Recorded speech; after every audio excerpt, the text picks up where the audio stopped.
Hello, everybody. If it's Wednesday, it's Warhammer, and that must mean it's time for another episode of Warhammer Weekly. Joining me this week, we've upgraded. That's my good buddy John. What's up, John? How you doing? I'm doing well. I'm doing well. It feels good to be here. It feels like home, Vince?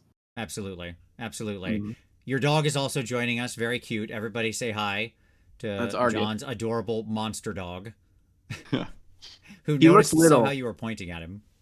Yeah. He looks little because he's in the far side of the room. I'm sure he'll wander over here at some point. He is already concerned that I'm talking to a screen. So, Yes.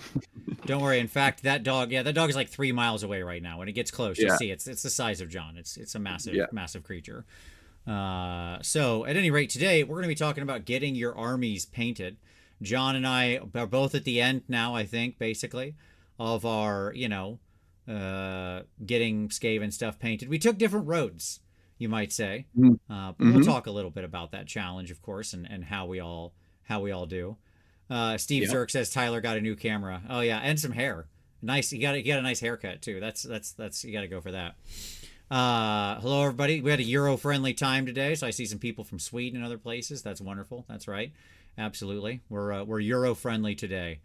Nice. All right. So let's start with a little bit of news. We got just a little bit here, John. One of the Okay. things we'll start with a little rumor engine, of course, because we Mm. always do. And like it could actually be an AOS thing. It's possible. This little spiky halo skull thing could actually be an AOS thing. Isn't that exciting? We might actually have an AOS rumor engine for the first time in God knows how long. I'm okay. Oh yeah, that feels Stormcasty, maybe? Little bitty, yeah, I can see that. Yeah. Why is that skull so weird looking? It is weird, right? Maybe because the extra hole in the top, like that's certainly doing it, but it also seems a bit comical.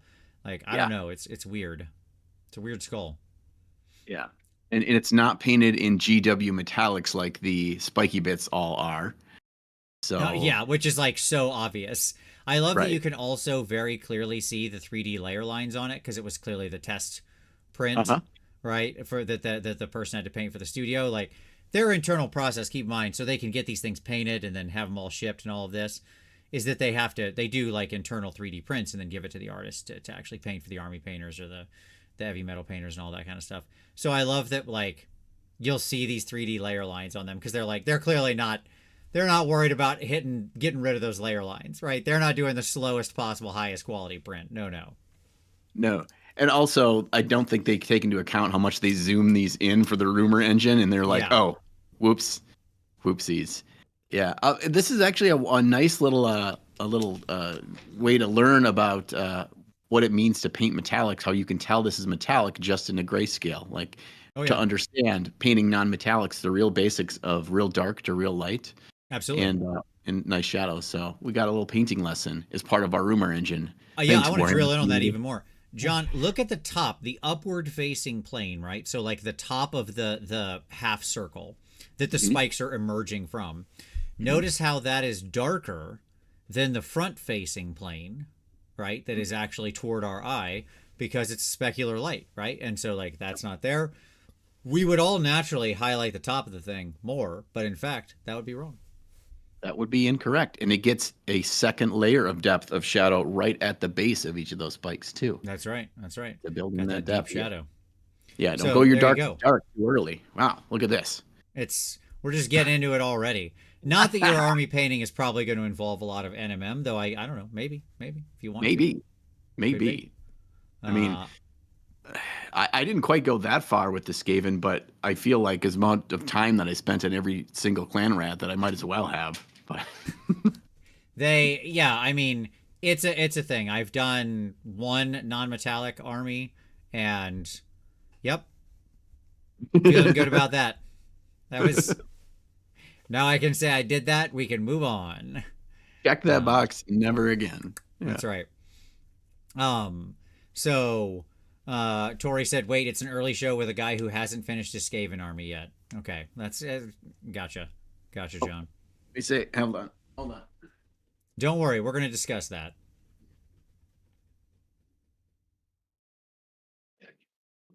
Joke's on you. I finished it right before the recording of the show. Just No, this guy. but I painted this little guy, so Just that little counts. guy. Don't worry. We got some beauty shots of him later, folks. Don't worry. Yeah, yeah. We're not going to make you just look at the one there. So, I yes. was really hoping in the points update they like made him 3 times stronger and 3 times as many points, so then my army could be done. Yeah, exactly. He is now 800 points, but he has 70 wounds Yeah, on a 2-up save. He's just good to go. yeah, that's it. Yeah, We're exactly. Just Archeon level. All right. So, other thing that happened today, I'm not sure if everybody saw about it, but we got our Soulblight points. So, yes, the Soulblight Gravelords, their new book is out. It's a pretty good book. I would say it's the best book in 4th edition, but still not as good as many previous books, but that's okay. It's still the best book of 4th, so great. You mean best by most powerful or just the most well designed Most and well-designed. thematic? Cool. Yeah. Like I think it actually has the correct, as it were, amount of like for this edition options and good unit balance and stuff like that. Now, that being said, we should have gone farther. I'm just gonna say that right now, but it was the best for what we've got so far. So there you go. Anywho, of notable things in here, John. Last week we talked about how they cut several models from the range. So a bunch of the Cursed City, Spooky Village stuff all got cut out. But it seems now our new strategy is that everything that gets retired will actually stick around for 1 full year, and then it'll move to Legends. So here they have rules for like Gorslav and Original Kato and the Vampire Lord on Zombie Dragon and so on and so forth. Okay. But they all go to Legends on the 1st of June 2026. So basically at every year on the GHB is when things will actually go to Legends. So you'll have that time after they retire models. That makes sense? They never did give us the rat swarms and the bat swarms though, and I'm still sore about that. They're gone. Don't worry, the vampire bats are real good. You've got some. You got some of those. They're real good. I got those painted too, yeah. Absolutely. Wasn't that like you did some of your bats in a challenge with Scott. I don't remember if it was like a drunk video or what it was that ended up that happening, but I know you were painting the bats at some point with Scott. Maybe we were painting them together at some point. I don't even remember. Yeah, it was with another human. It might have been you. I might have been a drunk mini painting too, and that would make sense why I don't remember. But right. Scott, to his own admission, can't paint monsters. So, I mean, I may have stacked the deck a little bit in that one. There you go. So, all in all, points-wise, I will say the things I want to drill in on are the Vengorian Lord, who we thought last time actually had some play in it. Can take any Soulblight and went down 30 points to 20. I do think that's an interesting unit in the book. So, happy to see that. Scrolling down here, the big question we really had was, what is the Blood Knight versus Barrow Knight comparison going to be? Where are they going to be? Because Barrow Knight's really good, really strong. Blood Knight's decent. But if they were, like, depending on how those 2 points shook out, it was going to be a real one-sided choice. I actually think they got it correct. So the Barrow Knights basically stay at 210. The Blood Knights drop 10 to 220. I think that's actually about correct. I think they're roughly equivalent cavalries, honestly. So it's kind of nice that you get the option based on synergies in your build and not having to pigeonhole one based on points more so than actual practical use for yourself. That's right. That's right. Now, the downside of the 220 points for Blood Knights is very funny, John. So there is and Prince Vorderai at 500, he's correct if he keeps his broken ability.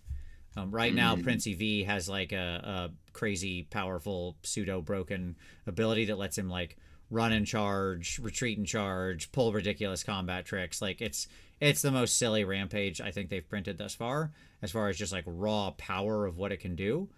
But 500 points for him is probably a fair deal because he is still a squishy dude who can be shot off the table. Yeah. So, okay. Like, I think that's actually fair. I think that was, the correct amount. I think 500, he's still good. I think he'll show up in a lot of armies. But there you go. And he's a gorgeous new model. I mean, come on. He is gorgeous. And that leads to a funny thing, John. So, the new Army of Renown in the book something that Scott would be very interested in. But it's something, like if you're a vampire fan, what you want, like what the thing allows you to do is like Prince Vorderei. It's very limited unit selection. It's like Prince Vorderei, the Vampire Lord on the horse, the new guy, and then like a bunch of Blood Knights, basically the army. That's what you can include, right? And because it's like the Crimson Keep, so it's the people that ride around with him. Yeah. Yep.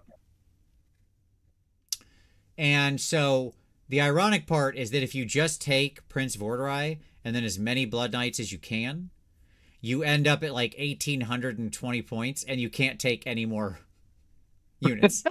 There's nothing else that fits for that amount of points. So you're just kind of like stuck there. Down like 180 points. So you gotta be a little clever with your build, is what I'll say. You gotta explore other options. You can't just Vorderei plus a bunch of Blood Knights. You can do it. You're just gonna leave a bunch of empty points in your list. So yeah, and you're pretty shy on board control in that list to begin with and numbers. So you gotta be a little bit creative, Yeah, I think that's 30 Blood Knights and Prince V is what that breaks down to. So it's a lot of Blood Knights, though. It is a lot. 30 of any heavy cavalry is not nothing. That's it's pretty decent. Yeah. A preview on what we're going to talk about in army painting today. Don't do that. Don't do that. Yeah. Do not do that. That's right. We also got the supplementary battle tome that gave the rules for. It kind of explained the Cursed City and these people that are in there that went away and yada yada yada yada. Like they actually put narrative in it, which I appreciate. That was nice of them. And then we got the rules for like Halgrim, the updated rules for Halgrim, Gorislav, the Vargskir, the Virkos, the Kosargi Night Guard, the Bloodseeker Palanquin, which can give vampire units +1 attack. Pretty cool. Yeah, indeed. So people might be, pretty good. Is it still expensive though? It was like 360 before or something. Is it still? No, it's not. It's actually pretty cheap now. It's 220. Oh, okay. All right. Now we're up for some conversation, because that was always the issue with that whatever iteration of that model was. They were a really cool, interesting support piece with unique abilities, but they were just priced in a way that it made it like a hammer or an anvil, and it was neither. Yeah. Yep. Whereas now it's a pretty fragile unit. It does take a drop because it is it's just a hero. It's just a hero that requires a drop. So but whatever. It's interesting. The other thing that's relevant is we got our answers to who are the bonus heroes in this. So the sub-lieutenants or whatever that don't take their own drop. And the answer is Kritza and Lady Anika. Okay. They can be Virkos retainers. So that's fine. And then you have where are we at here? Where's our where are they at? I'm trying to find him. There they are.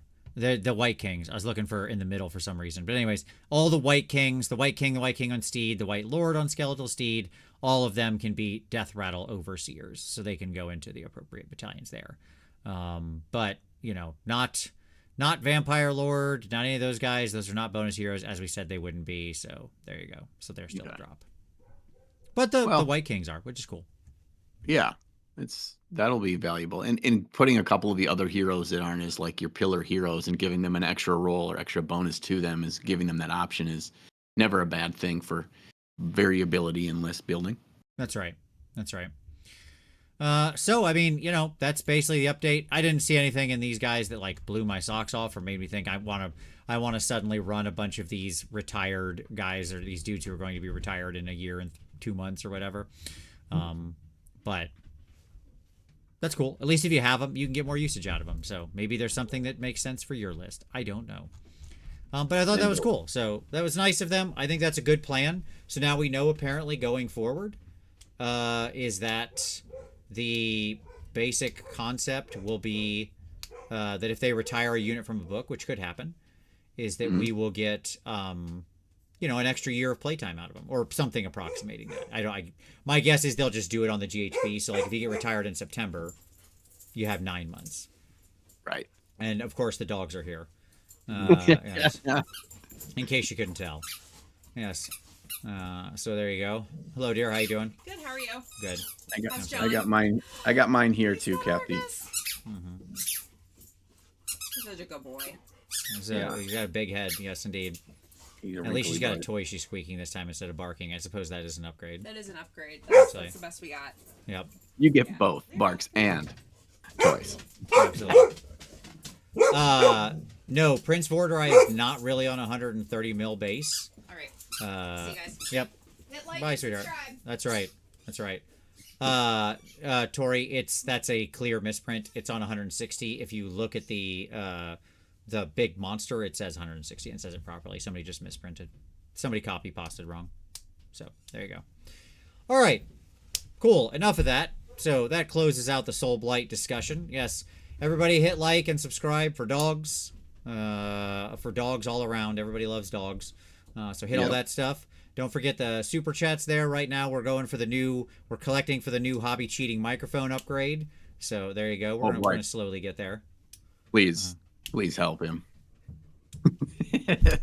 I say that because I have a vested interest in this, and I'm not going to say much, but there's a chance that something else Vince and I may be doing together in a more regular capacity, and it would really be valuable if he had a new microphone for that. Could be. Who knows? Could be. Maybe. Could be anything. Maybe. Yeah, could be. Really. Could happen. So it would be very valuable for that other thing that could happen. You never know. Yeah, maybe. Yeah, that you and I would do. That's right. Mm-hmm. Okay. So let's move out of the news and move into a little pick of the week. John, what would you like to share with everybody? What would you like to direct the audience's attention to for your pick of the week? Is this where I'm supposed to say snarl? Is that what I'm supposed to say? Snarl? You can pick whatever you want, buddy. You can. Oh, okay. That's whatever you want. Okay. I'm actually, as much as it pains me to do this, I'm gonna give a shout out to Miniac. He came out with the new video this week, and he leaned into. As much as it pains me. He leaned into a type of model that he's uncomfortable painting, and we just talked about the Vargeists in painting monsters. And I went through and watched that video, and you can tell that he's uncomfortable or he's not quite sure how to approach it, but he did a really good job of explaining each of the steps and the things that after he did them, he wasn't sure if that was a right way to approach it.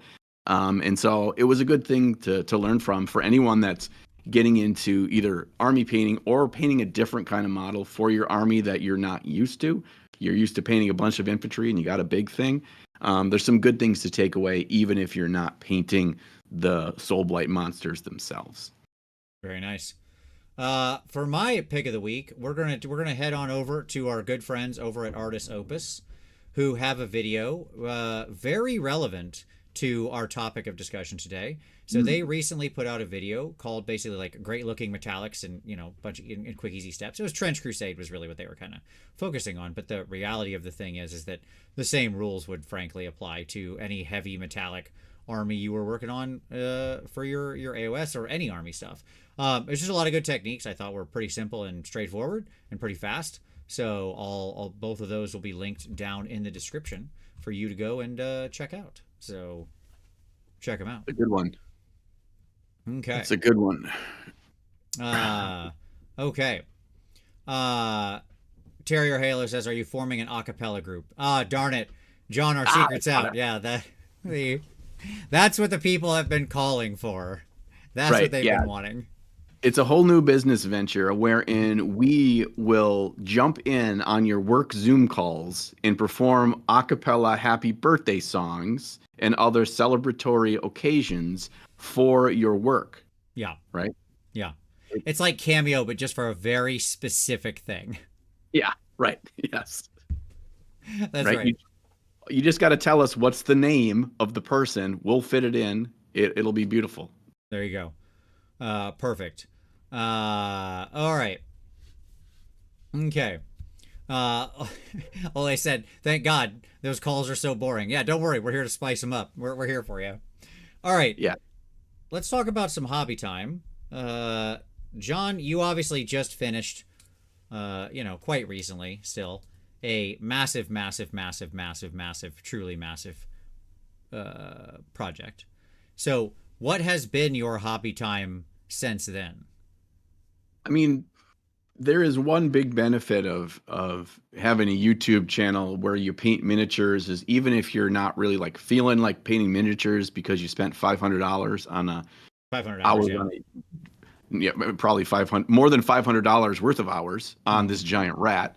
I just got to jump back on the horse. And so finding something that feels completely different from that was a way to keep me hobbying and getting me exciting about different parts of the hobby. And that's the one thing I've learned over the years in this is painting isn't just painting. There are a wide spectrum of kinds of painting, styles of painting, how quick, what kind of techniques you use, what kind of materials you use that really can keep it fresh.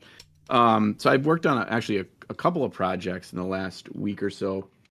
I finished up a Infinity model for my JSA army, and he is glorious. And I used the new Infinity faction paint set, which has 10 paints in it, and that video kind of devolved into, it's coming out on Friday this week, but the video devolved into me like explaining what I want in faction paint sets and why I think faction paint sets should be a real thing in every game that we play. Okay. At the bare minimum Warhammer games, you should have a faction paint set, even if it's GW paints, obviously it would be, for every faction that you can get. And Where it's you can not like just go and like even whether they're pre-packaged or not, they have a set buy these paints. Even if they just put a list. Yes. Right. Yes. Yeah. But they would make more money if they made it a physical product too. Sure. But regardless, you're right. And I said, even from a community standpoint, we could create this. We have the technology. It's called Google Spreadsheet, right? So, but as a new painter, and one of the biggest things that we struggle with is like just the sheer amount of paints at our disposal. What's the right green for the orc skin? And the analysis paralysis that prevents us from sitting at the table and just sitting down with a handful of paints and painting a model can be a real legit thing, no matter where you're at in your hobby journey. And so that was a lot of fun. I sat down with 10 paints, which included a black and a white and a gray. Don't ask me why they have a neutral gray when they include a black and a white, but that's neither here nor there. Really, it was like, and it was 3 skin tones, and this model has no skin on it. So I used 5 colors to paint the whole model, and I'm really happy with it. And I feel like I could use those colors in all sorts of other painting projects. So I did that, and then I painted 2 Trench Crusade models. Nice.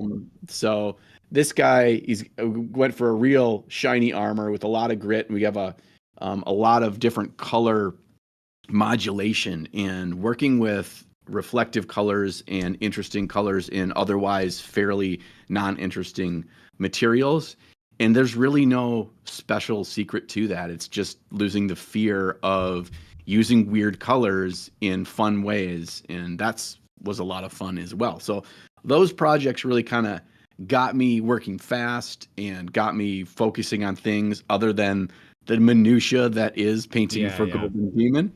And I'm really enjoying the hobby again, much quicker than I thought I would after that, intense project. Nice. Love it. Yeah, I noticed. I saw the picture of your. I as well painted some Trench Crusade here recently, and so I did the Werewolf, and that was a lot of fun. There'll be a video coming on that sometime in the future, and I noticed with yours, you went for that Richard Gray spotlight. I was like, boom, pay attention here. This is the area. Looky right here. I saw that right away.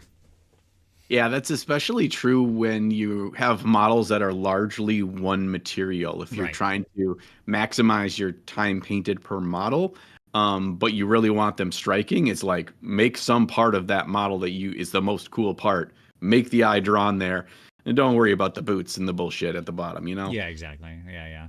That'll certainly come up in our army discussion as well.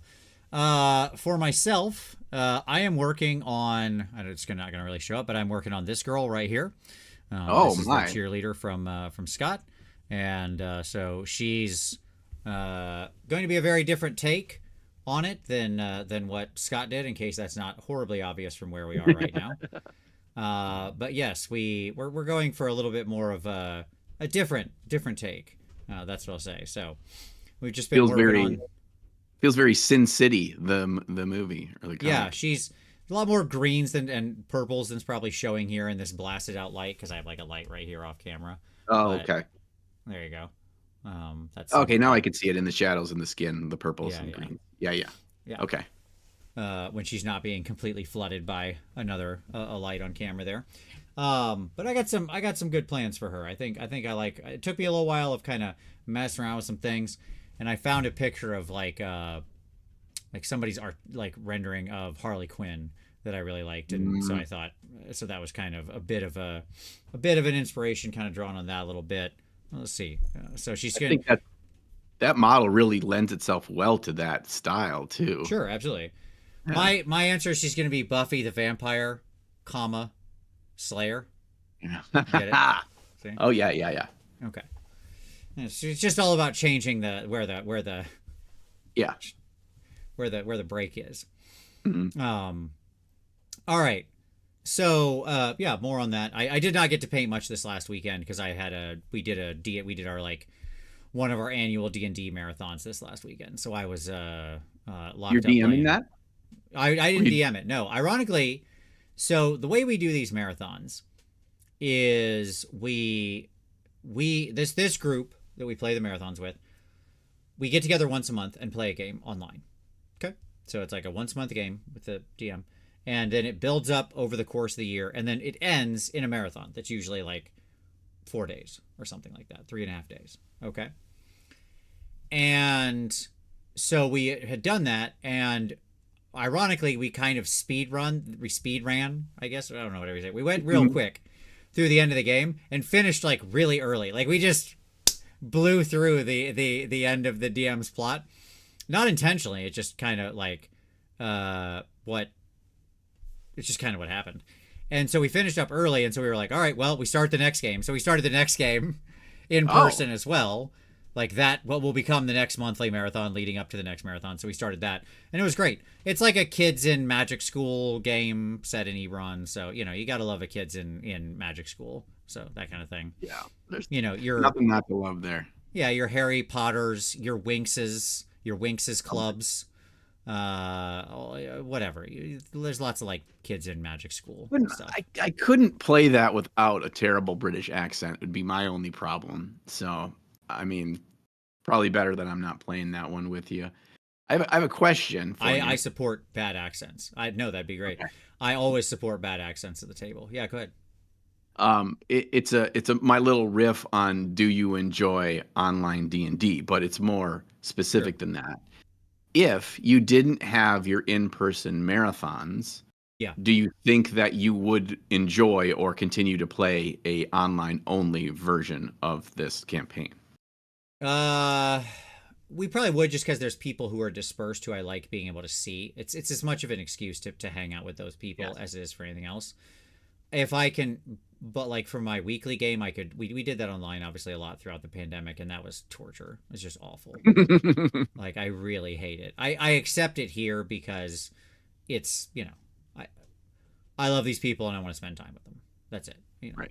That's what it comes down to. So that social experience means a lot. I mean, that's a big reason why my D&D game has been going on for so long. Is it's like me and one other guy, and we've had little kids. It's like it's our way to actually get out of the house and spend time with your friends, and that we just happen to be rolling in dice and playing the game. Yeah, I mean, the people in my regular weekly D&D group, most of them have been in the group for like 15 years or more, right? With some of them, like the most senior member of the group besides myself has been in the group since its founding, which was, we started playing 25 years ago. So, a lot of campaigns, a lot of characters, a lot of time in that space. So at any rate. Okay. Man, we could talk about RPGs all day, but we have a main topic. We do indeed.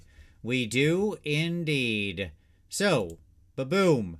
Getting armies painted, tips and tricks. There you go. Another picture. That's right. You need the absolutely. Don't forget, as we're transitioning over to be hitting like hitting subscribe, clicking things that make dings.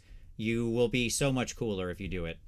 And thank you to everybody who's throwing in all the good comments and stuff like that. Don't forget you can super chat and all of that, so much appreciated. All right. No, it's just D&D 5.0, Latin, not Kids on Bikes.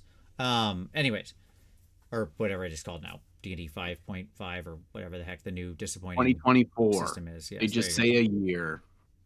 D&D 2024, whatever the current disappointing Name, right? Version of D&D is.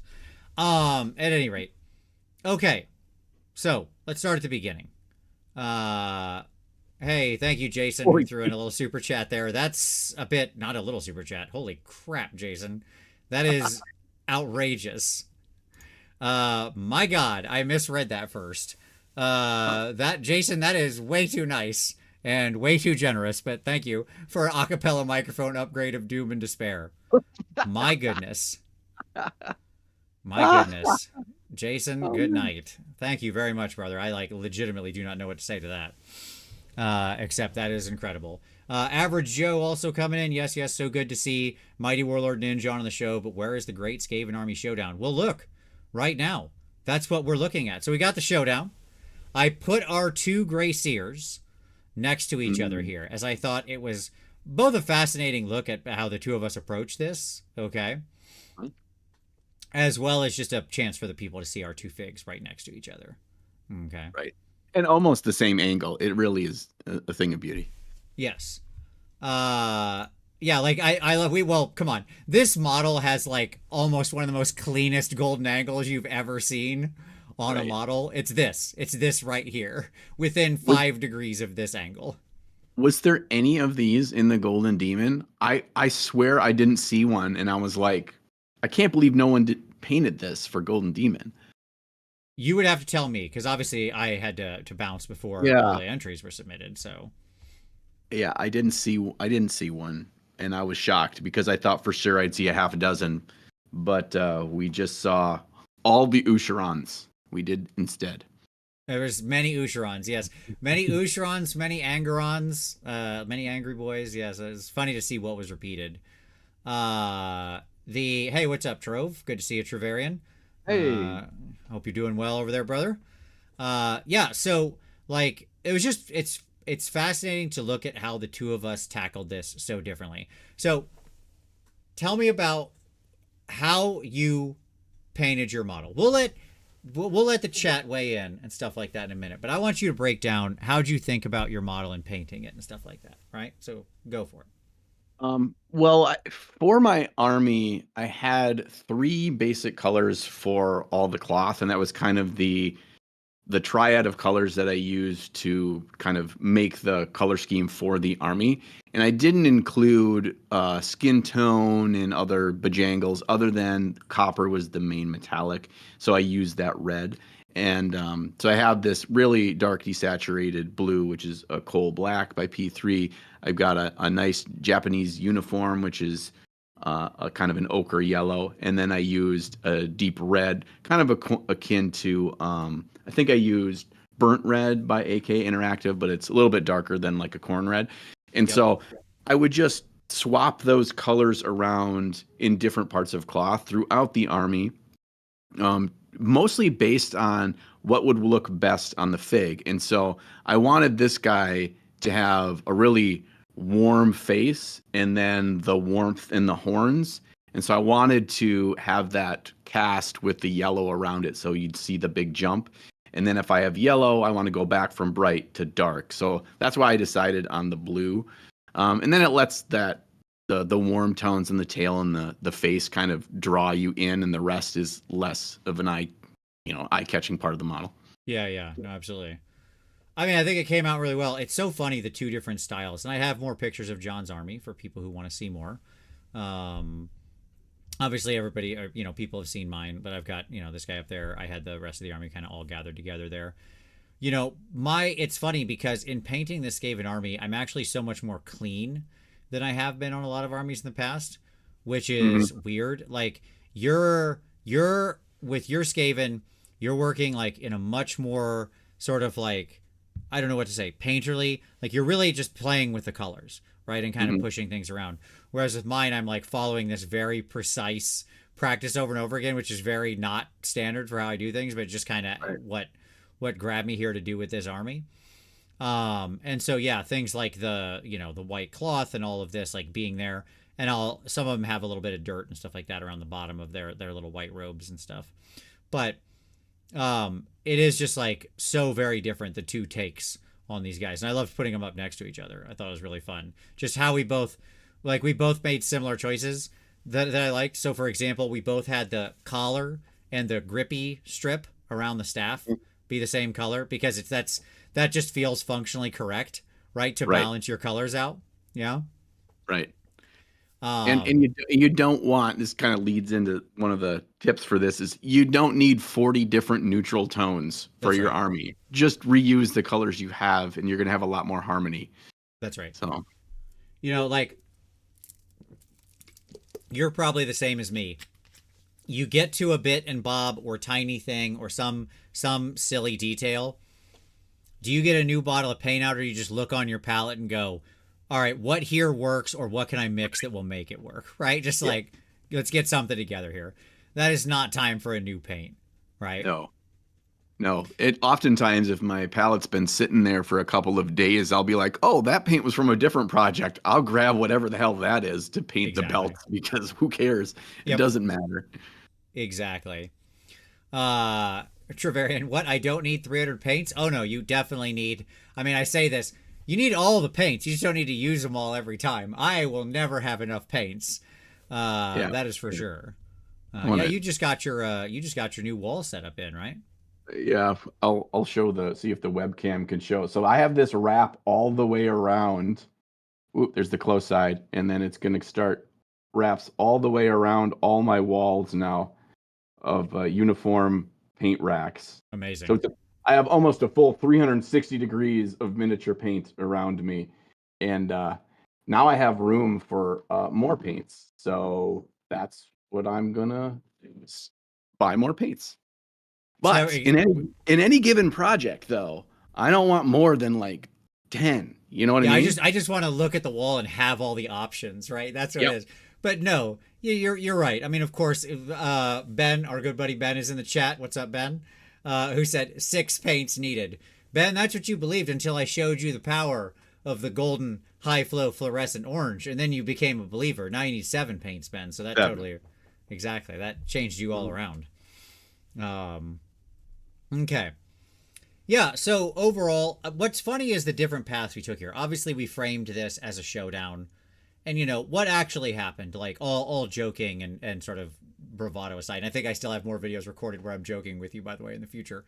Good. Yet to come out. But at any rate, where we've basically ended up with this is, I have gotten pretty close to my 2,000 points. I might actually be at 2,000. I need to like recalc everything I've painted.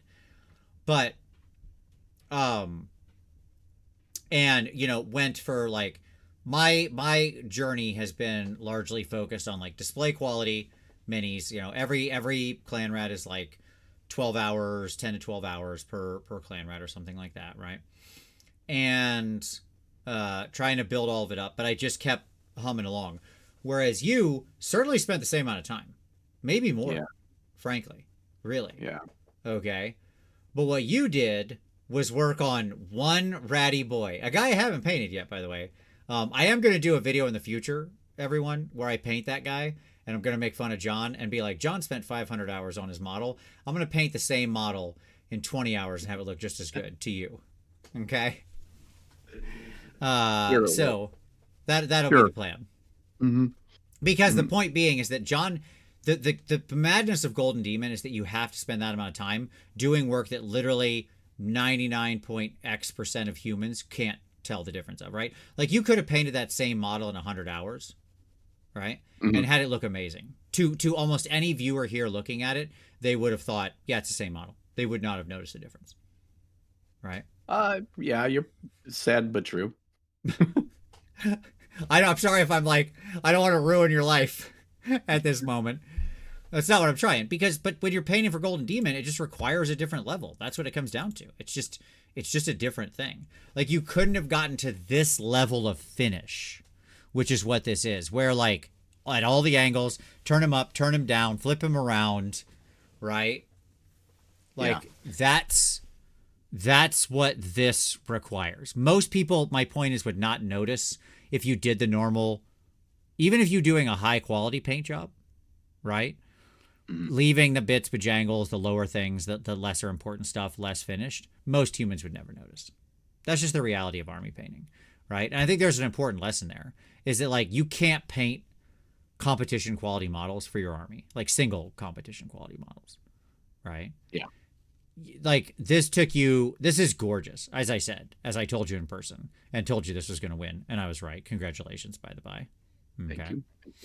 Well earned. But like, this is untenable. You couldn't do this for your whole army, right? No. I mean, if you want to be sane by the time you're done, no. 20-year project. Right. Yeah. No. And then like, to what end? I guess you just take it to, I mean, you take it to tournaments and win best army and that, which is great. And that's a goal, but you're looking for something different when you're painting your army. This is like, I need this to be 6 inches from the judge's face under perfect lighting. And they look in every single angle and see everything has a level of refinement as much as his face. That was my goal. And you do not need that to be wowing at arm's reach. You just don't. Yeah. Exactly. But yeah, man, this is gorgeous. Like this piece came together, and this is why obviously I have a ton more models painted than you, because you had to spend 500 hours on this thing, right? Because that's what it takes to really make sure you're in that space with Golden Demon, especially with a model this big. And it really coincided of me getting almost done with my spearhead and then starting this project. Right.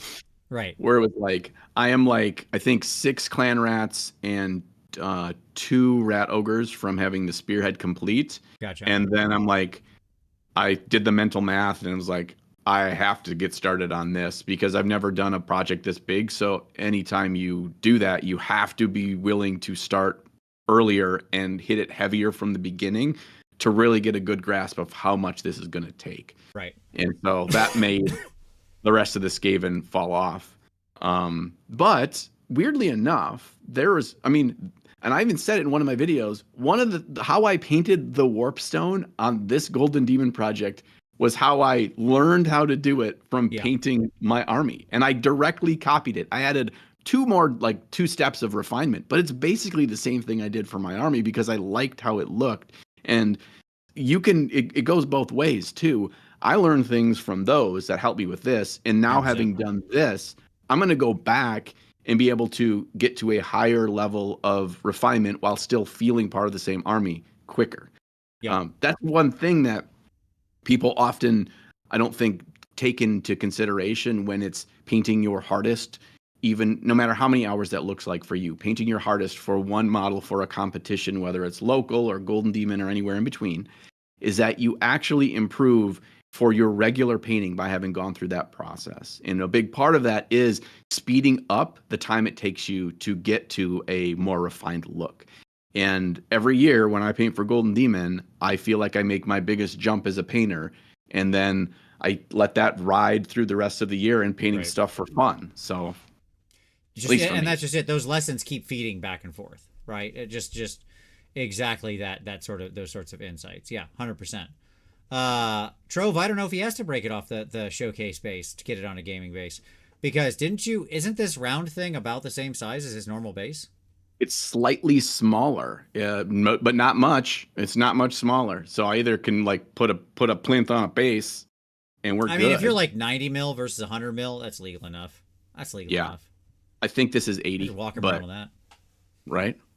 Yeah. I mean, you're going to see him coming from a mile away. He's so tall. The model is already the size of a goddamn He-Man figure.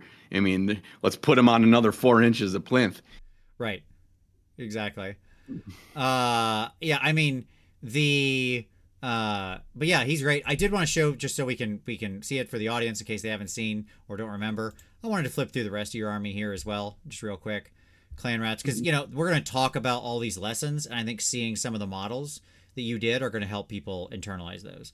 So I just have a nice selection of your clan rats here. Here we go. Couple different clan ratty boys. So very nice options. Obviously, again, you kind of picked different color sets and then just work, as you said at the beginning, just kind of worked around on them, right? Sometimes the top is blue and sometimes it's yellow and sometimes it's this, right? Or whatever. It just kind of rotates through. You also varied the skin tones pretty heavily, which is fun. And then that's just to enjoy the painting process too. Right. But everything has much more depth, and it was no more work. It was just more fun at the end to mess around with colors. Yep, exactly. Oh, there you go. Don't worry, we're back, everybody. Yeah, the stream hiccuped for a second, but it's fine. We're back. Don't worry, it's all good. Okay. Yeah, I got your clan rat champion here. You do such a nice job of working in other small colors, like the sort of turquoisey color in the chain, the light brown oranges down in the metals, stuff like that. I think there's a lot of value in people take the greens in the wood, right? Like if people really look, it just, those little steps probably didn't take you a tremendous amount of time. They're kind of like little glazes and washi type applications you're doing late in the process, but they're doing a lot of work in making the model more visually compelling, right? So they are example of that, those little victories. It's typically the very last step I do on a model, and it's so satisfying. It's so fast, and the model just comes together when you add that extra layer of whether it's rust or the LG green or the turquoise, and you just you end one model feeling good, and that's what it takes to move on to the next one. Yep, exactly. I also have your Retogers here. So there we go. The Gray Seer we previously saw, but in a larger image of him there. And then this is the one guy I haven't painted yet out of the box, is the Lord on the Rat on a Rat. I have not painted this guy yet. Rat on Rat, yeah. I do need to paint this guy at some point. This is a great video. I love how he came out with the weird green skin for whatever. It's great. I was thinking I should have even just brought this to Golden Demon just to throw in the case and maybe get a commended pin or something, because I'm really proud of this model. I spent a little bit more time on him. Actually, the rider was the same amount of time as any of the other clan rats, but I just had so much fun with this nasty green rat that I was like, I'm going to spend some more time really making the skin have this gnarly depth to it, and it was so much fun. So sometimes you have those models and just give yourself more leeway. If you're enjoying this process, don't rush it. Right. So. Absolutely. Hopefully the audio and everything is caught up, everybody. Somebody give me a check on how we're doing right now with the stream quality. It says it's okay. I don't see anything. The stream says it's all fine and running okay. So we'll see. Hopefully it's doing okay. The stream health says it's correct, or that it's all doing fine. Yeah. Your stream quality is good. Okay. Okay. Yeah, it says good. Good. Okay. All right. Yeah. It probably just hiccuped for a second. I don't know. They're doing a bunch of construction work outside right outside my neighborhood. So that's been causing fun stuff every so often. So just grown men chewing on internet cables. Yeah, correct. Exactly. It's funny, on mine, by the way, I cut off this sword, or this blade, whatever it is, this halberd he has, and gave him a normal halberd. I hate this thing. I hate this chunk of rock with its weird little design. I also gave him a different head. I didn't like his weird one-sided horn head. Yeah, I could see that.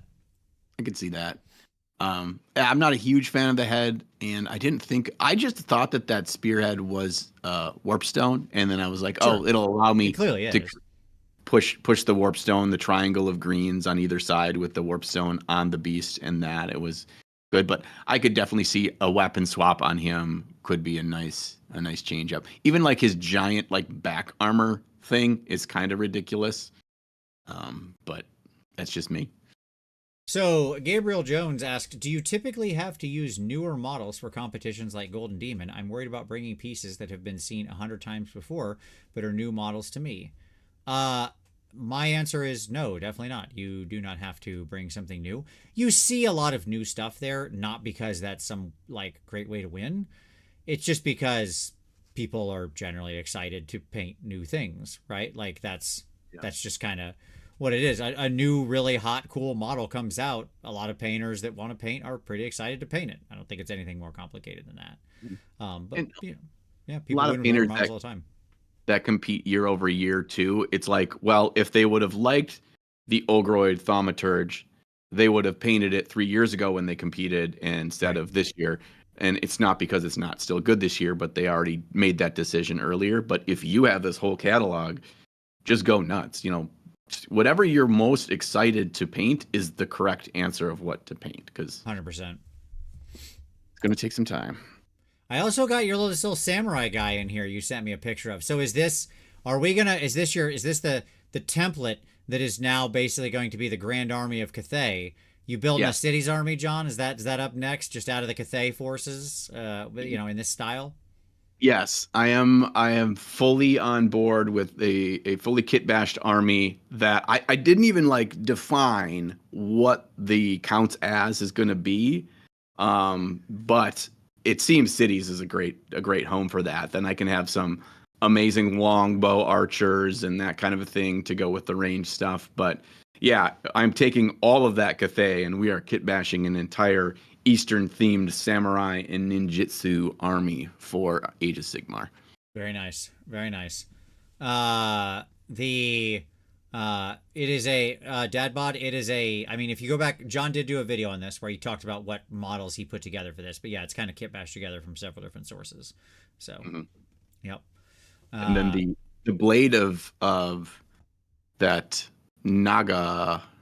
Oh, what's the name of that blade? Naginata. Yes. That is just a piece of plastic card that I cut, so it's properly long enough. There you go. Sometimes you gotta just make it happen. That's just Right. plastic card piece away. Yeah, it's got to. Sometimes you got to lean into the anime aesthetic just enough Sure. to Well, I be mean, impactful. they are very big swords, so that's fine. Yes. And then we got a couple more pieces of your base just so people can really see all the detail down there. It's obviously you had to cover all this up, which is very funny that you went to all this effort and then immediately had to put the top on it where no human will ever really see all that detail again. Yeah. But it's there. It's there. Yeah. I actually, this was just like a random happenstance of me deciding to take a few pictures in the moment before I put the lid on.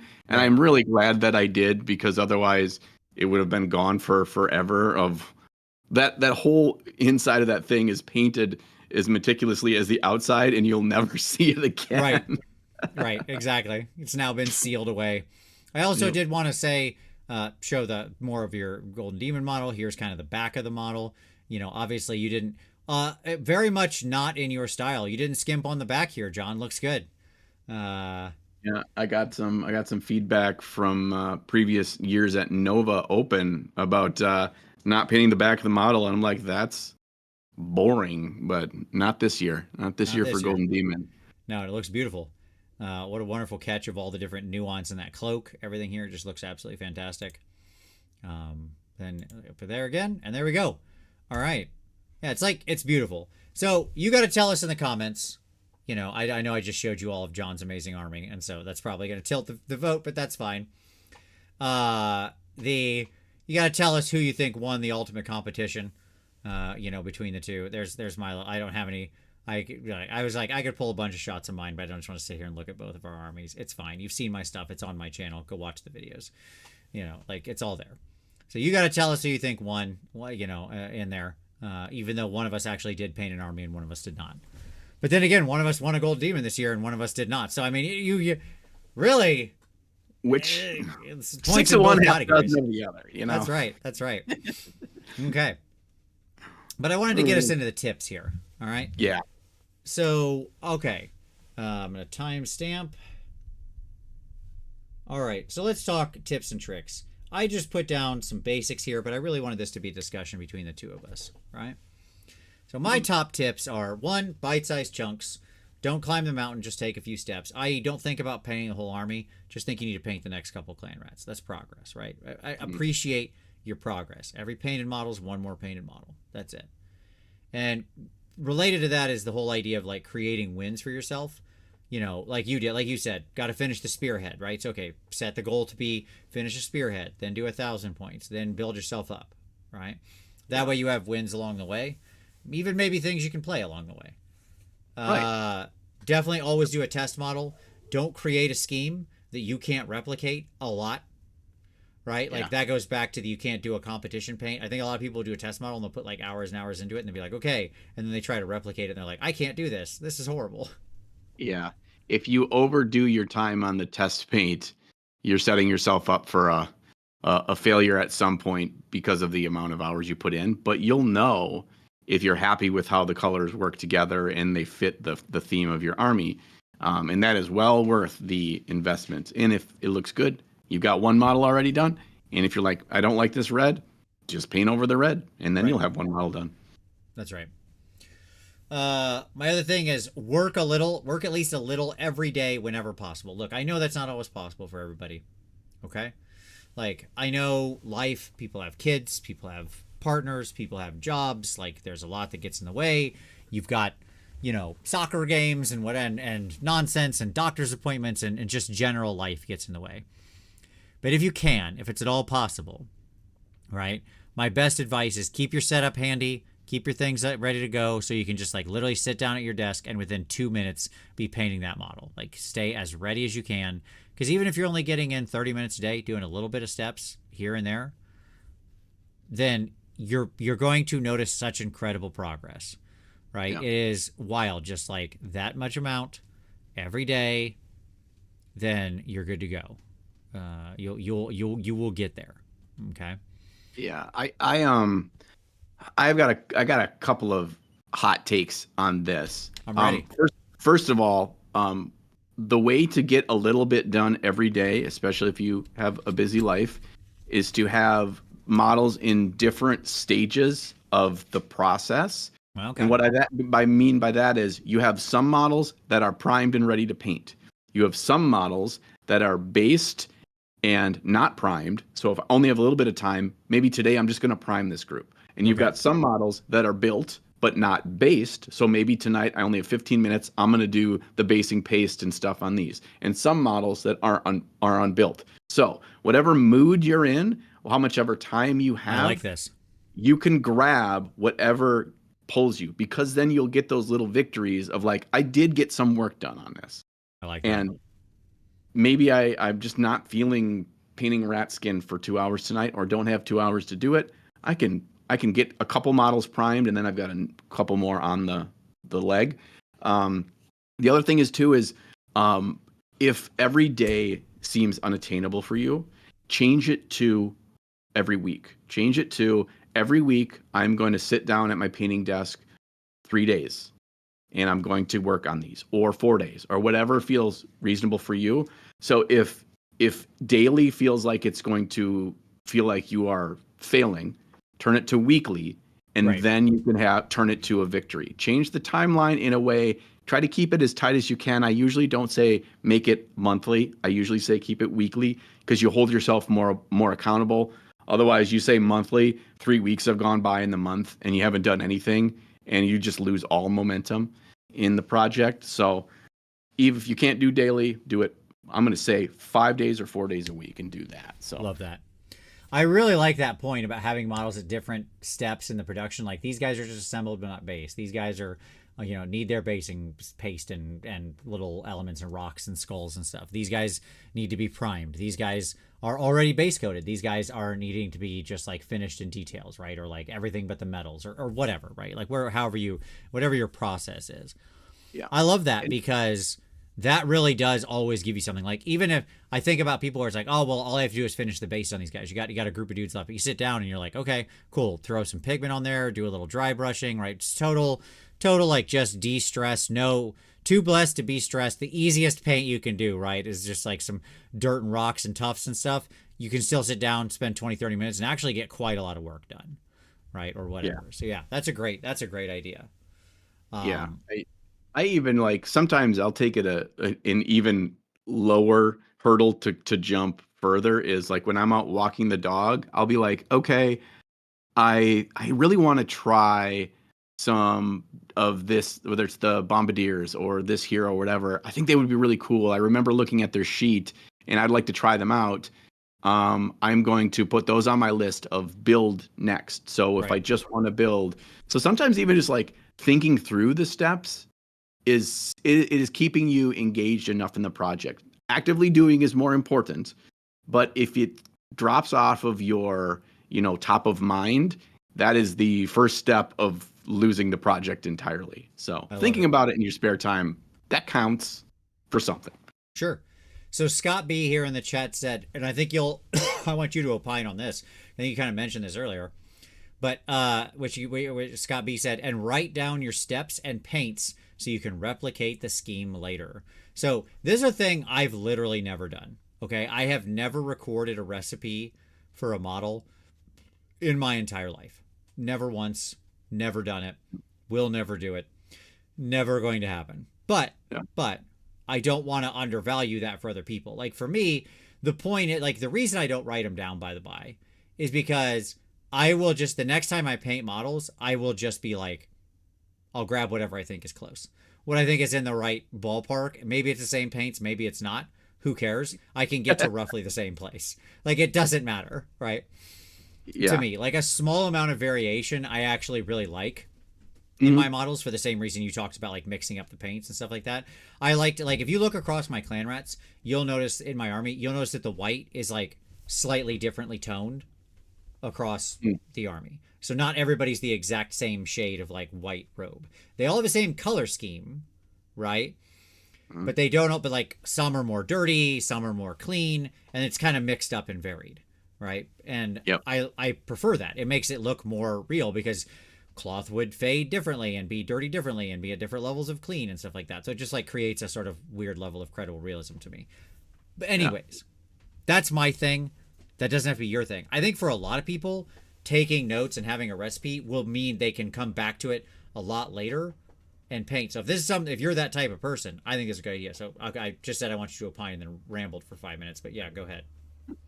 Now, I was like you for the longest time. And the trick that I would do, and I still do it for my Skaven now, is I use a paint for that color scheme. I have this nice little basket, and I put all those paints in one little basket. And that basket never goes back on the shelf with the paints until that project is complete. And so I know I can grab that basket, and every color that I need is in there. And then I don't have to stress about color choice. Right. That also gives me a visual reminder in my painting area of the project I'm working on. That doesn't mean I have to paint that every time I sit down, but I have that visual reminder. Now, because I had a sponsor for a video, it's a note-taking software called Millinote. I was like, well, I'm painting my rat army. This is the sponsor. I'll just use that to do all this stuff for my recipes. And honestly, I was like, I feel much more like at ease that I can jump back into this project because I have that resource. That said, if you don't have like a computer at your painting area, this can be more difficult because I'll like paint the thing like, yes, I want to use this ochre. Okay, these are the three colors. 20 seconds of typing it mid painting session. I'm not taking a bunch of extra time. It's all just kind of organic flow. But at the bare minimum, I mean, or if you're like, take a picture of all the paints on your desk that you use. That's the easy way to do it, right? If nothing else, just like have a folder in your phone in your Photos app that's just like paint recipes. And you just like take a picture of all the paints laid out. You write a little note on it that says Skaven scheme. Okay, done. Yep, exactly. Doesn't have to be complicated. And I think that can be valuable because, again, one of the things that stops you, like all of these tricks, these top tips, like these things are about breaking down the barrier of just getting you to keep working and helping you build up your muscles, your endurance muscle, right? Yeah. Because the number one things that kill army painting isn't lack of like cool ideas or the figs aren't good or stuff like that. Like that happens sometimes. You get into an army, you're like, oh, I don't actually like painting these or whatever. right? It's I'm sick of doing this same thing, right? Yeah. Or I just can't bring myself to sit down. And so like all of these things help you kind of overcome some of that and keep the endurance going to get through it, because that's what it is. It's just an endurance test to paint a whole army. So Yeah. How do you set yourself up to endure it, and more importantly, find the things that are enjoyable in it instead of reveling in the bog that is hating the process. And I actually think that YouTube has done a disservice to army painting, if I'm going to be honest with you.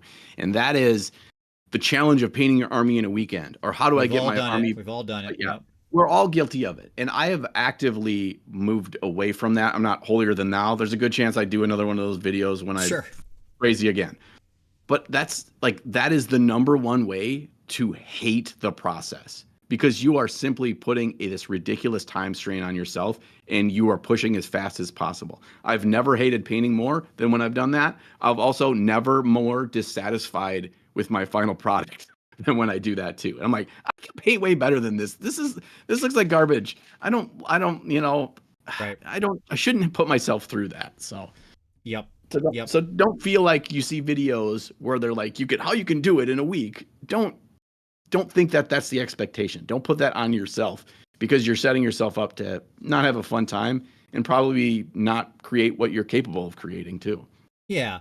Those are endurance challenges that we do because people watch them. And what we hope you actually extract from that is, one, not just entertainment, of course, but also like that in those, the reason I've done them is because I'm trying to include in them tips and tricks that I hope will just give you insights into how you can speed up.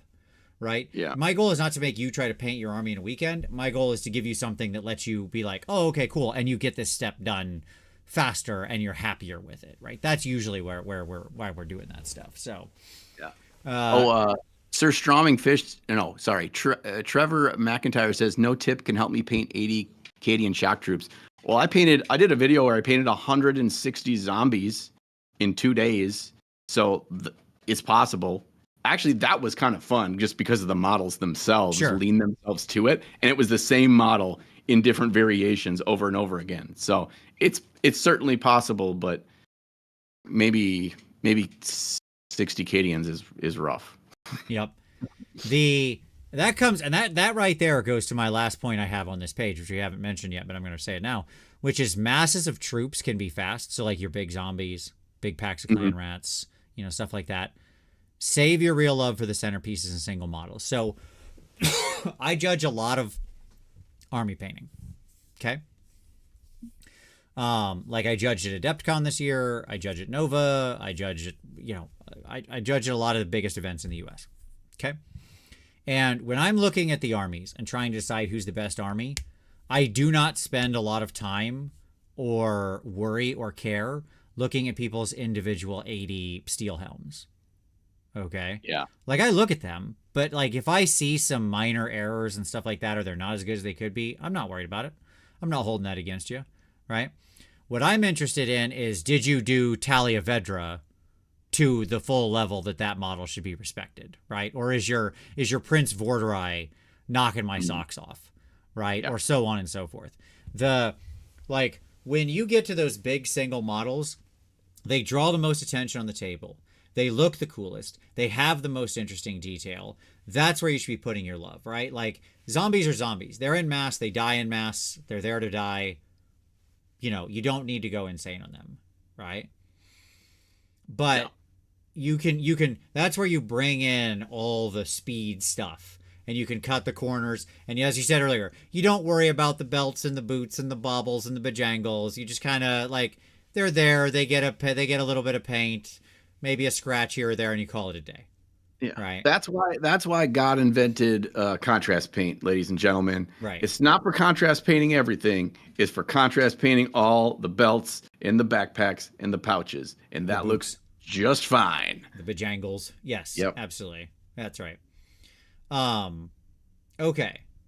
That's right. Noop said it exactly right. When I judge 80 steel helms, I judge them as a group, not as single figures. That's exactly right, Noops. That's exactly right. Quantity has a quality all its own, right? Yes, 100%. But like I can't tell you the number of times I've looked at somebody who put the exact even amount of even amount of effort over their whole army, and I'm like, you've got, like Ionis Cryptborn, right, or whatever, the awesome dude on like the dead dragon, John, you know what I'm talking about? Yeah. Yeah. I'm like, this model is gorgeous, and he's the main centerpiece of your army. And it's clear to me that you used all the exact techniques and paid no additional love to him when there's like ceiling above you. You know what I'm saying? Like if they were all at a super high level, I'd be like, okay, well that's fine. If everything's a 10, like great, okay, fine.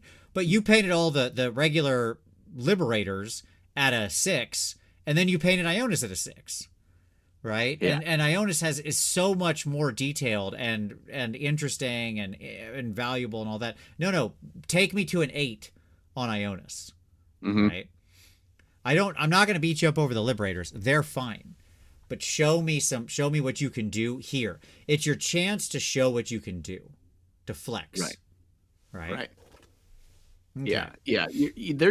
They are quite literally the yellow brick road that leads you up to the wizard's castle, and so they're there to draw your eye and be really inspiring in their wholeness instead of the individual. But then they need to cascade into this like aha moment of the badass who is the leader. And that's how they all work together to support each other. But you need that pinnacle, That's right. And the other thing is too, is like, if you paint them all at a 6, you can paint your centerpiece model at a 6 as well to get everything painted. As long as you're telling yourself, when I'm ready and when I'm feeling in the mood, I'm putting them back on the table. Yeah, and I'm going to back up, and now we're going to take him to an 8. Yep. And that is, we all do that. You should do that. Do not feel like a model is ever done if you are not ready for it to be done. And that doesn't mean that you can't play with it in the meantime. That's right. But just be willing to spend more time as you're ready to do that. Yep. Het says, I am just busy painting a Warhound Titan. Oh my god. Okay, yeah, that is a whole 2,000 point army, basically. Flumpor said, I'm actually making amazing progress on my Emperor's Children for the first time of any army, and I also kind of want to attribute that to really limiting my color palette and making the most out of it. 100% agreed. That's another, so let's go to the next slide. The secret sauce. Okay, secret sauce strategies. This is where we get into the, John, this is you and I's the secret stuff here. We got 15 minutes. We're going to talk about the secret sauce with everybody. One of mine would be limit your palette. Limit your number of paints, right? Like you can do a lot of work with a small number of paints. You don't need generally more than 1, 2 highlight colors. That's good. Covered. I can work. Everything else is going into these 2. Done. 1 or 2 shade colors. Done. Belts and boots and bobs and bejangles, same color across the board. Like just some mix or something that's on my palette. A black, a brown, a dark thing I mix up together. Great. Done. Right? Limit. Just makes it so much faster. Yes. Yeah. For like my Skaven army, the whole army is 8 colors plus a couple of funky colors that I wanted to start the skin off of. So everything else lives within those same 8 colors. So I can work a lot quicker. I'm never decision making on Bojangle crap, and they're uniform throughout the whole army, even though I use those colors in more interesting ways. The other big bonus of using a limited color palette is you can mix those colors into whatever they end up looking like. Mm-hmm. And first of all, you're actually growing as a painter because you're learning about color mixing, and because those 2 colors were already a part of a cohesive scheme.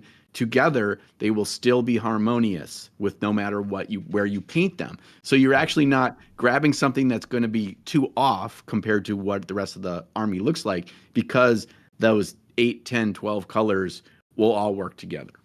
Love it. Okay, I want to talk about a couple of my secret sauce items here. So don't just zenithal and speed paint.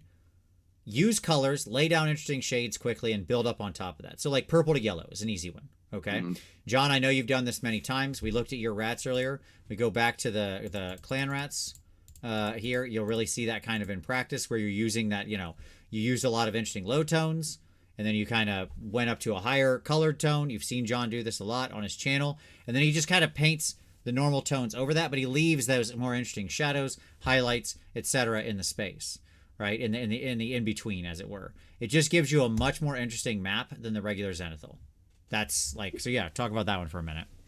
Yeah, well, if you start with a very interesting shadow tone, you can actually paint much less of the model in That's later right. steps, saving you a lot more time because your shadow tones, your base darkest colors are interesting. So when you get to your mid-tone step, you are not base coating the entire model. You're just base coating everything that's facing upwards. Right. And that way you get a ton of depth and definition of the details of the model with far less time. So that's where so much of my painting kind of direction, especially painting quickly, has gone in that direction because I just think it looks great in less time. 100%. Like start with a Payne's gray, with a deep purple, with a something like that, and at like a warm yellow, all those kinds of things, right? Like and that's just going to that's going to make for much more interesting hues at the top highlight when you're done. And two, exactly what you said. You're just painting, like, think of the model like literally if you looked at it from above and maybe to like 20 degrees to the side, so like this kind of a cone, right? That whatever you can see from this space is what you actually paint. Everything else just stays that shadow. Done. Yep. Good. But if you would have just had it black primer, it would look unfinished. Right. Ha ha ha. Exactly. We didn't paint any more. We just don't have it black. That's right. I wanted to talk a little bit about quick shade techniques and quick techniques in general. So like quick shade techniques here, I'm talking about not like actual quick shade, like dipping a model, although sure, why not? But what I'm talking about is like streaking grime, oil washes, all these things. The reality is, and I think people need to think more deeply about this, is that the right speed tool for the army is not universal. Okay? So like your airbrush, your streaking grime, your oil paints, your marker pens, your speed paints, they're all fine and they can all be useful, but they're not all equally useful on every army. Yeah. Right? Like if you're doing 30K Heresy Marines, right? Airbrush is your friend. It just is. They're mono material, right? Like they're basically Mark 6 suits top to bottom with almost nothing else there. You can get 90% of the work done on them with like the airbrush, right? That's your speed tool. And they're all geometric shapes. I think shapes is a big part of this. And all geometric shapes lend to an airbrush really well. That's More right. organic shapes, I think you could still use an airbrush, but not to the same level of impact compared to like a Space Marine or a Stormcast Colonel. Yep. Whereas if you're dealing with like something with a lot of grit and grime and texture and exactly what you said, like organic stuff, like fur and things like that, that's just not going to take as well to the airbrush. No. Right. But that heavy, like furry, I'm trying to think of like a good example here of what it would be. I don't tend to paint a lot of stuff with this. Maybe like classic Beastman is a good example. Okay. Or something like that. dire wolf. What's that? Yeah, wolves, like dire wolves in the Soulblight army, or like zombies. There's a great example. Your previous zombies, like that's the kind of stuff where like oil washes or streaking grime, where you're just kind of like universally shading them and then wiping, where it can just do amazing work. Especially if you start using like colored oil paints and then wipe away, right? Like you can just get unbelievable progress on things like zombies and heavy furred things and stuff like that. So like, what does this army consist of? What are its primary textures and shapes? Which speed thing is going to align best with that? I think is important to understand. Rob shares that he enjoys painting tubes, apparently. He loves his geometrically shaped Space Marines. Yes, they are. They are like just little spheres on top of columns. That's just globes on columns. That is the Space Marine. Yep. Yeah. There's a lot to learn from Space Marine painting, but yeah, it is totally different than painting a freaking grot. That's for sure. Yeah, absolutely. So, like when I found, like Lizardman's a great example. There's a great example of one that works like awesome with that kind of heavy texture tricks, right? With like an oil wash or a streaking grime or something like that. Perfect. You can still lay down the initial color with the airbrush or some values, but then boom, that streaking grime is going to come in and really like light it up. Yeah. A layer of contrast paint over the scaled sections. It's just, you've done it. You've done the work amazingly. I do find too, if you're working with something where you want to use either a bunch of contrast paints or you want to use some kinds of washes, oil, or streaking grime and enamels, the lighter the color is of the surface that you paint first, the more impact it's going to have. So if you want to use some contrast paints and some nasty grime on your zombies, make sure your first coat with a brush or an airbrush is really bright and light. Yeah. Doesn't have to be white, but a really off-white green or something, because those effects will give you much more impact in the same amount of work if the undertone is lighter, and then they really show the nuance better. I agree. That's such a good point. Yes, you got to like overdo those initial steps. Yeah. Right. Yep. Yeah. Because you're gonna kill them later. Absolutely. What would be okay? So John, let's challenge ourselves here for a second, okay? Because there's sort of a few armies that I can think of that just suck at all speed painting techniques. So like Cities of Sigmar, Lumineth Realm Lords, right? Highly detailed, generally clean models with like lots of different materials. You've got fur and cloth and metal and leather and it's all small and detailed. Okay, how do we navigate that? What's your trick for getting those to look good quicker besides just don't paint them? I actually think that cities could be similar to how we painted the Skaven. Yeah. But you're exactly right with Lumineth. I think maybe KO might live in that realm a little bit. Oh, sure. Yeah. No, absolutely. They're not super metallic ones, at least. But I would probably start with a really interesting airbrush step for all of that really light or airy or clean armor. Do that part first. Maybe start with like a lilac as the all over prime, and then I build up to an ivory on all of that armor. So then that part that's really finicky, that's, I need to be subtle and I need to be clean, is done first. Yeah. From there, I hand it off to you. What do we do from there? Okay. No, it's a good call. By the way, Trevarian said Deepkin as well. Yes, absolutely. Yes. Deepkin would be another great example of that. So here's my theory on that stuff. I think one of the ways you could do it is to cheat. That's what this channel is all about. So let's get into it. I think your earlier model that you had on your desk of the Trench Crusade guy you did with the spotlight effect could actually be a way to go with that. Where exactly what you just said, like you start with sort of a purple, stuff like that, but then when you do your above, almost like your zenithal to set your initial light, you work small. Okay. Yeah. And really what you do is you focus basically on like that top area of the miniature and like the face, top of the shoulders, weapon, or their shield, if it's like a warden, where they got the big spear and the shield or whatever, like that area. And that's basically what you're painting. Okay. Yeah. And you literally just don't paint the rest of the model. Yeah. Okay. Right. Or like extremely minimally. Maybe you touch a little bit of other things with like a dark contrast once or something like that. You know what I mean? Right. Like just kind of lightly go over it, like a glaze over it. But really all you're painting is like this much. You can let the overspray be your friend as well, where it's like we're focusing on the important things. The overspray that I get, I'm going to use that as the location for the highlights for the contrast layer that goes over, that pulls it down, but still enough of that highlight shows through that it looks like I can see the kneecap and I can see the bottom of the boot from the overspray, but I'm not spending a ton of time there.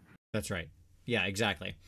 And so I think that with a lot of those models, you could get away with that, and that would be faster. Same with like the cities and the Deepkin guys and stuff like that. I mean, other than that, you've got all those armies do have big centerpieces, like I mentioned, like Talia and things like that. And that's where you put your time in, right? But for your 40 steel helms or whatever dumb crap you're doing, like just get it done. You know what I mean? Just like, yeah, it's fine.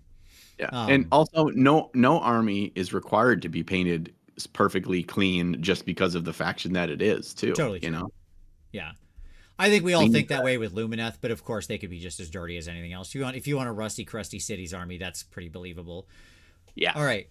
Here's another one of my secret sauce tips. I call it this is one of the tricks for getting the long-term endurance. I call it the 2-project strategy. Okay? I like your earlier point, John, about having figs in all steps of the process. That's great. Okay? So that's number 1. Then what we also do is you have some other thing that you can work on occasionally, always rolling. It's just there, sit on the background. Maybe it's a display model like the little cheerleader bust I'm working on, right? Or whatever. Could be something like that. Could be a skirmish force for another game. Could be just a single goblin that you thought looked really fun. Okay, Yeah. like whatever it is. And that model's there on your desk. They're just chilling there. And if you sit down and you're like, I can't get into the army, I don't want to do any of these steps right now. Cool. Pick that thing up and paint it and make progress. Now, you're not going to do that one forever. You'll finish that project. Get a new alternative project that just like when you're burnt, when you're bored, when you're fed up with the army and doing those things and you're not feeling the juice, you're still sitting at your desk painting. It keeps you in the habit, right? Yep. And you're making progress on something. Like you're painting something, you're learning, you're growing. Like you're still doing everything you want. Who cares you're not progressing on that one army? The point is to get stuff painted and grow, which you are accomplishing. So that's my strat. If you are spending time at the painting station, regardless if you're working on that army project or not, you will eventually get back to that army project because you've made a routine of spending time at that hobby station. It will happen. And also, none of us only paint the one project and hate all other miniatures that have ever existed, right? Yeah. There is things that you love where it's like, oh my gosh, they just came out with this awesome new single model that's a hero in a faction I don't have any interest in. Well, buy it and paint it. And it allows you to give yourself that kind of like reward or giving yourself a little dessert, and it's like, oh, I get to paint one Slaves to Darkness model. He's badass. And now I'm really happy that I did it. Okay, we're going to go back to rats now. And then I'll find another one that I like. So you don't always have a pile of shame that is never getting smaller or you're never chipping into because of the two project strategy. I think that that's a great piece of advice. There you go. All right, John, we've more or less come to our time here. Anything final you want to leave everybody with as far as tips or tricks or any kind of secret sauce? The number one thing is, I think, stuff that we already covered, but it's so important that I want to reiterate it, is if you make it a routine in your week or your day, if you make some part of the hobby a regular part of your routine, what you do in your free time, that it'll all work itself out in the end. You'll get it painted, you'll get better at painting, you'll enjoy your time. But you just need to say, well, I'm going to do this every Monday, Wednesday, and Friday from 6 p.m. to 7:30. And if it goes longer, it goes longer. If I miss a day, I've got to make it up a different day, whatever. But if you make it a routine, everything is easier if it's a part of your regular routine. So just do that and your army will work its way out. Completely agreed. I think humans always underestimate what they can accomplish. Or I'm going to say this wrong way around. They always overestimate what they can accomplish in like a week or a month, but underestimate what they can accomplish in like a year or two. Right? Like it just, if you put regular time into something, it's crazy what will actually come out the other side. It's just time and pressure. It's making diamonds, right? Same story. Yep. Awesome. Very good. Well, hey, thank you, John. Much appreciate you stopping by. It's always fun. I'm glad to be here. And the next time we see you, you're going to have a brand new mic. Thanks, Jason. Absolutely. Yes. Jason with the big hero. Thank you to everybody who chatted. Thank you to everybody who super chatted. So thank you everybody for all the great comments. Don't forget to hit like and subscribe on your way out. Don't forget, if you want to support the channel, lots of ways you can do so. In addition to all that, there's linkies down below for you picking up your new hobby supplies. Don't cost you anything extra. They usually save you money. It does really help out the channel. Check that stuff out. And of course, there's also Snarlcast. You mentioned that earlier. Uncle Adam and I's new podcast. That's down there. Go give it a listen. It's on YouTube and all major podcast things where you listen to things. It's there. Snarlcast. Check it out. Adam and I talk about indie games and indie game design. And also, there you can find Uncle Adam and I's games down there. We're just actually, Adam is in layout hell right now on our next game, finishing it up. It's like basically to be submitted probably here at the end of this week, but we're almost there, folks. So everybody, that game. What's that? I play tested that game. You did play test this game. It's a good one. It's a good one. You all are going to be excited. Yes, John had a lot of feedback. I like watching John's face when we play test, because there were moments where I could index a lot of what I needed to change based on his face. John wears his emotion on his sleeve, and we'd be like, he'd just get like real depressed. I'd be like, okay, I got to pay it. I'd make a note. Like, I got to fix that. So I get into it, and well, that's a good sign too. The more like I go on a roller coaster of emotions, the more I'm enjoying the game. Even the parts where I'm like, ah, Right. so it's a good sign. Absolutely. Don't try to trick John into spilling secrets. You will all know soon enough. I promise. Don't worry. Get hyped. Get excited. It will be coming soon. But thank you all so much for watching. Really appreciate it. As always, we'll see you next Wednesday.